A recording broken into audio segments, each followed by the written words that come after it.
Hello students. आज के इस लेक्चर में हम लोग देखेंगे न्यूटन्स लॉ ऑफ ग्रेविटेशन क्या होता है।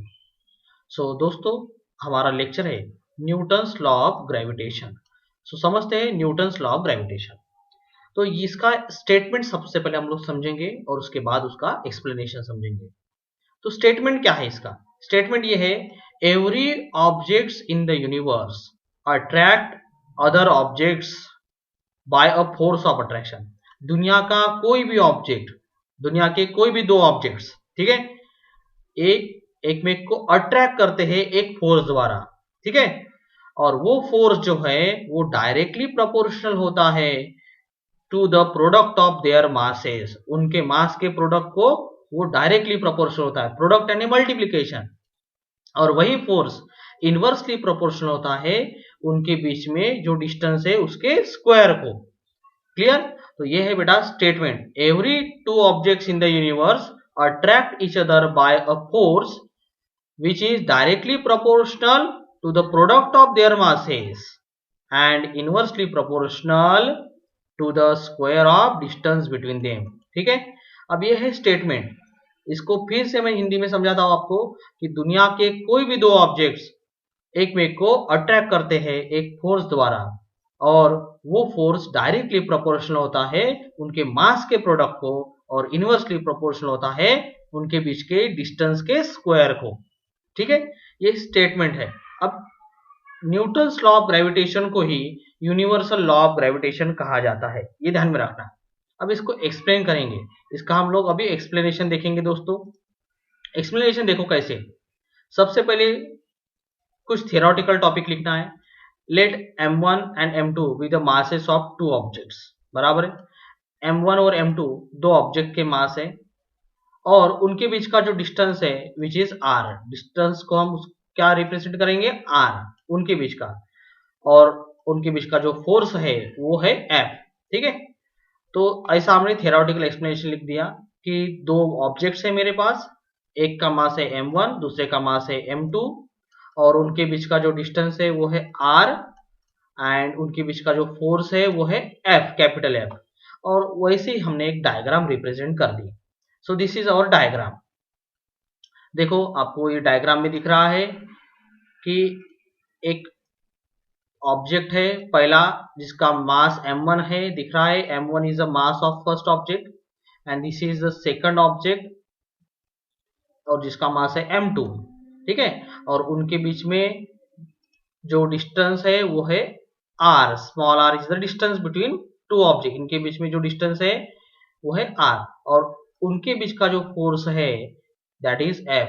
ये जो फोर्स दिख रहा है बच्चों आपको F1 एंड F2, ये है फोर्स इन दो ऑब्जेक्ट के बीच का।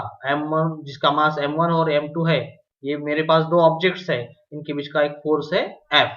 ठीक है, देखो हमारा जो स्टेटमेंट बोल रहा था, स्टेटमेंट ने कहा था कि force of attraction between two objects, ये जो दिख रहा है आपको force of attraction between two objects, ये डायरेक्टली प्रोपोर्शनल है। कैसा है? Directly proportional. ये जो सिंबल दिख रहा है आपको बच्चों, ये डायरेक्टली प्रोपोर्शनल का सिंबल है। ठीक है, प्रोपोर्शनलिटी का सिंबल इसको कहा जाता है। और अगर कोई चीज डायरेक्टली प्रोपोर्शनल है तो न्यूमरेटर में लिखी जाती है, और इनवर्सली प्रोपोर्शनल जब होता है तो डिनोमिनेटर में। देखो, पहला था डायरेक्टली प्रोपोर्शनल, किसको directly proportional? To the product of their masses. Product of यानी बेटा मल्टीप्लीकेशन। देखो यहाँ पे प्रोडक्ट है, दिख रहा है आपको, यहाँ पर प्रोडक्ट है m1 और m2 के बीच में मल्टीप्लीकेशन है, इसलिए m1 इंटू m2 ऐसा लिखा मैंने, इसको फर्स्ट नंबर दे दिया। अब दूसरी कंडीशन क्या थी? दूसरी थी कंडीशन कि वही फोर्स इनवर्सली प्रोपोर्शनल होता है। इनवर्सली, इनवर्सली यानी इसलिए मैंने यहाँ पे देखो बेटा न्यूमरेटर डिनोमिनेटर के टर्म में लिखा है, यहाँ पे स्लैश दिया, स्लैश यानी डिनोमिनेटर 1 अपॉन आर स्क्वायर। तो आर स्क्वायर क्यों लिया? क्योंकि स्टेटमेंट में कहा था कि उनके बीच का जो डिस्टेंस है उसके स्क्वायर को इनवर्सली प्रोपोर्शनल होता है। तो स्क्वायर को, डिस्टेंस कितना था उनके बीच का? आर, और उसका क्या लिखना है? हमें स्क्वायर लिखना है, इसलिए हमने आर स्क्वायर लिखा। ठीक है बच्चों, तो इसको नंबर दे दिया सेकंड। अब दोनों इक्वेशन को कंबाइन करेंगे। यहाँ लिखा ऑन कंबाइनिंग इक्वेशन 1 एंड 2, क्या मिला हमें, एक दोनों इक्वेशन को कंबाइन करके दोनों की लेफ्ट हैंड साइड सेम थी तो f as it is, proportionality का सिंबल जैसे कि वैसा, और m1 इंटू m2 न्यूमरेटर में और डिवाइडेड बाय r स्क्वायर ये डिनोमिनेटर के टर्म में आ गए। अब ध्यान रखना बच्चों,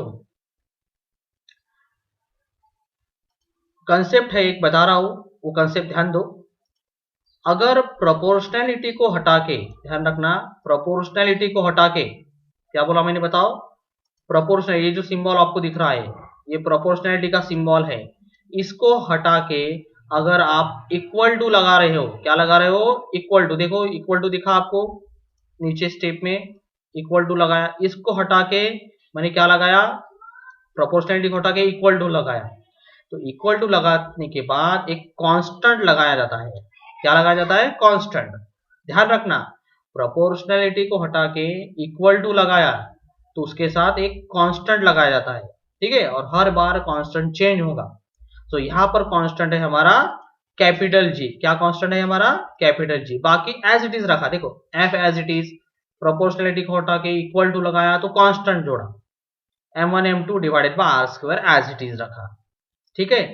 सो ये है प्रोपोर्शनैलिटी को हटाने का रूल, ठीक है, प्रोपोर्शनैलिटी को हटा के इक्वल टू लगाया तो एक कांस्टेंट लगाया जाता है। अब ये कैपिटल जी है क्या, ये जो कैपिटल जी है, इस कैपिटल जी को कहा जाता है यूनिवर्सल ग्रेविटेशन कांस्टेंट, ठीक है, और जिसकी वैल्यू होती है 6.67 multiply by 10 to the power -11, और यूनिट है न्यूटन मीटर स्क्वायर पर KG square. This is the unit of universal gravitation constant, जिसकी वैल्यू है 6.67 multiply by 10 to the power -11, ठीक है। सो ये था बेटा अपना Newton's law of gravitation. Thank you.